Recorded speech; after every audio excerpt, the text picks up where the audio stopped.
திராவிட model அரசு என்றுதான் சொல்லுகிறார் நம்முடைய முதலமைச்சர். ஒரு மாடல் என்பதுதான் மாதிரிக்கு ஏற்கனவே எடுத்துக்காட்டு வேண்டும். எந்த திராவிட நாட்டில் இருந்திருக்குது?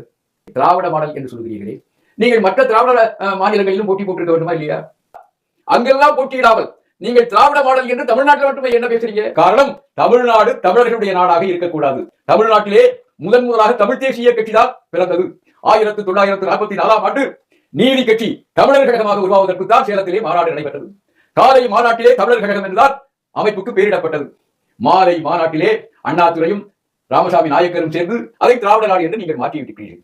அவனவனுக்கு தெலுங்கருக்கு ஆந்திரா சொந்தம், கன்னடனுக்கு கர்நாடகா சொந்தம், மலையாளிக்கு கேரளா சொந்தம், ஆனா தமிழருக்கு தமிழ்நாடு சொந்தம். இது 4 பேருக்கு மிதமானது. இது எவ்வளவு நயவஞ்சகமான அரசியல்! மக்கள் புரிந்து கொள்ள வேண்டும். இலங்கையிலே புரிந்து கொள்ளாத காரணத்தினாலேதான் இன்றைக்கு சிங்கள ஏகாதிபத்தியம் விழுந்து விளையாடுகிறது. ஆந்திராவில இருந்து தண்ணி வரணும், கேரளாவில இருந்து தண்ணி வரணும், கர்நாடகத்தில் இருந்து தண்ணி வரணும். ஆனா புட்டா பயிர்களே, அதெல்லாம் அந்த தண்ணீர் உற்பத்தி ஆகிற பகுதிகள் எல்லாம் தமிழ் பகுதிகள்.